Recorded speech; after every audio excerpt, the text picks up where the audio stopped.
ఏంటి బండ్లు ఇవ్వండి సార్, బండ్లు ఇవ్వండి మేడం అని అనుకుంటారు, ఫుల్ తాగుంటారు. సో అది ఓపెన్ చేయగానే మీ అకౌంట్లో డబ్బులు ఖాళీ అవుతుంది. ఇప్పుడు అందరూ ఫోన్పేలు గూగుల్ పేలు వాడుతున్నారు.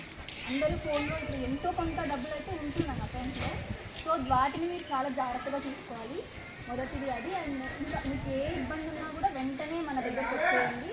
మీరు 100కి కానీ లేదా 112కి కానీ ఫోన్ చేయొచ్చు. ఎప్పుడైనా మన వాళ్ళు ఇక్కడే ఉంటారు, అందరూ కూడా వెంటనే స్పందిస్తారు.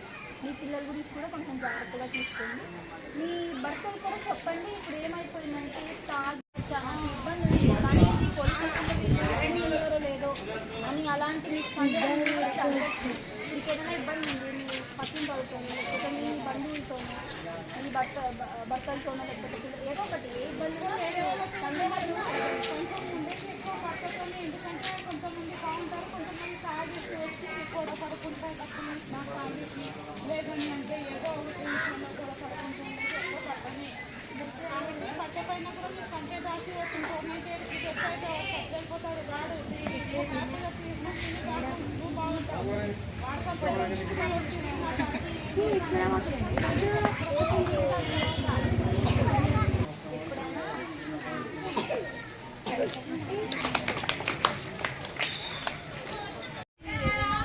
Received 20 rupees on Paytm.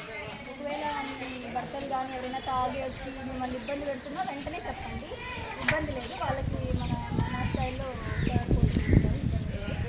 And మీ పిల్లలు కూడా మీ పిల్లల గురించి కూడా కొంచెం జాగ్రత్తలు తీసుకోండి. ఇప్పుడు సెల్ ఫోన్స్ వచ్చేసాయి, ఎలా పడితే అలా వాడేస్తున్నారు. సో వాళ్ళు ఇలా మంచిగా వాడుతున్నారో లేదా అని చూసుకోవాలి. మీరు కూడా తెలియకుండా ఏదైనా తెలియనివి అన్నీ ఓపెన్ చేసేయడం, మీకు అంతగా అవగాహన లేనప్పుడు డబ్బులు వెళ్ళిపోవడం అకౌంట్లో ఇలాంటివి జరిగినప్పుడు కూడా మీరు వెంటనే వచ్చి పోలీస్ స్టేషన్లో మాకు ఫిర్యాదు చేయవచ్చు. అప్పుడు మేము దానికి తగిన చర్యలు తీసుకుంటాము.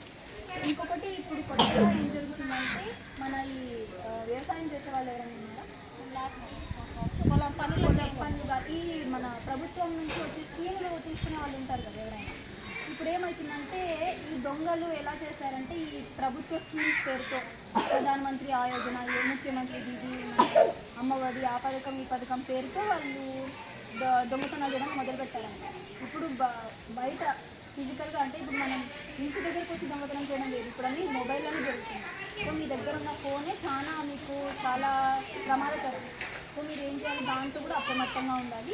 ఇప్పుడు కొత్తగా వచ్చినట్టు ఇది ప్రభుత్వ స్కీములు మీకు బైక్స్ అన్నీ కూడా ఒక మిషన్ ఉంటుంది, అందులో ఉడితే వాళ్ళు తాగారో లేదా అని తెలుస్తుంది. తెలిసిన వెంటనే బైక్ పొజిషన్లో పెట్టేస్తున్నారు. 10,000 రూపాయలు కాదు, అనవసరంగా 10,000 అనేది మనం ఎంత మీరు కష్టపడి సంపాదిస్తే 10,000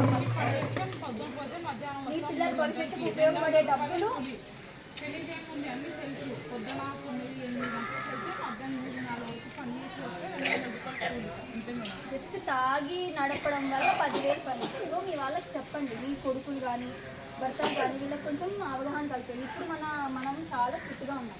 మీరు కావాలంటే చూడండి, మొన్న కూడా కొంచెం ముసలి వాళ్ళందరినీ కార్ దగ్గర తాగుతున్నారు. తాగి బండి నడపడమే కాదు, ఓపెన్ డ్రింకింగ్ అంటే బహిరంగ ప్రదేశాల్లో పబ్లిక్ స్థలాల్లో పిల్లలు ఆడవాళ్ళు వీళ్ళంతా తిరిగే చోట కూర్చొని తాగడం కూడా తప్పే, నేరమే. అది కూడా దానికి కూడా 2-3 వేలు ఫైన్ ఉంది. సో అలా బయట కూర్చొని తాగడం వల్ల కూడా మీకు ఇబ్బందే. సో అలా తాగడం ఏదైనా ఉంటే మీరు పర్సనల్గా మీ ఇళ్ళల్లో ఉన్నారు, కానీ అది కూడా ఇబ్బందే. అలా తాగి వాళ్ళు ఇంట్లో పిల్లలను కొడుతుంది.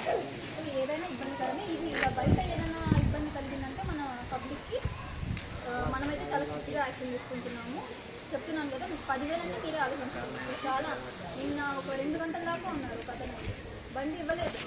మళ్ళీ మీరు ఒకవేళ బండి దొరికితే మళ్ళీ ఎవరైనా మన ఊరి వాళ్ళు వచ్చి వాళ్ళకి గ్యారంటీ ఇవ్వాలి, అప్పుడే బండి ఇస్తారు. సో ఇవన్నీ ఏంటంటే మీరు వాళ్ళకి చెప్పండి, మీ భర్తలకి కానీ పిల్లలకి కూడా.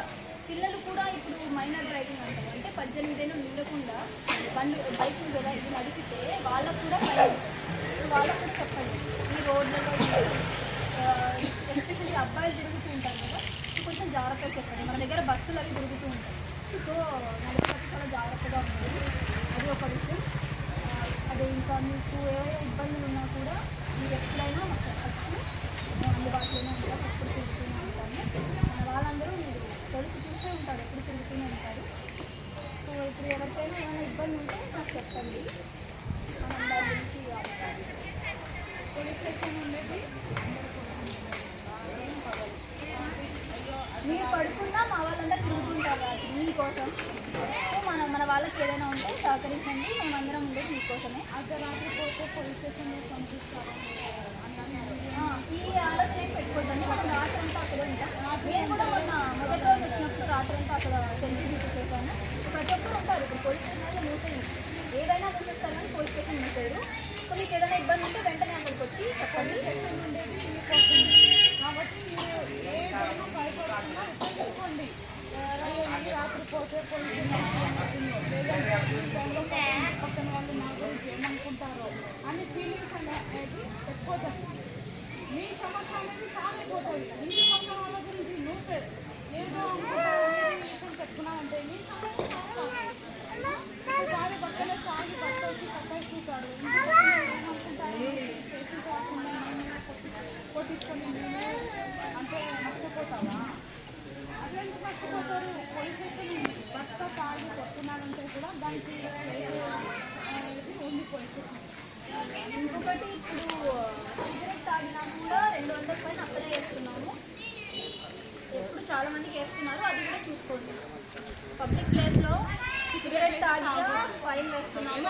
తాగి నడిపిన ఇంట్లోనూ అట్లా తాగి ఉండవచ్చు, కానీ బయట ఇట్లా బజార్లో పబ్లిక్లో ఏడబడితే ఆడ తాగడం అదైతే ఫైన్ అయితే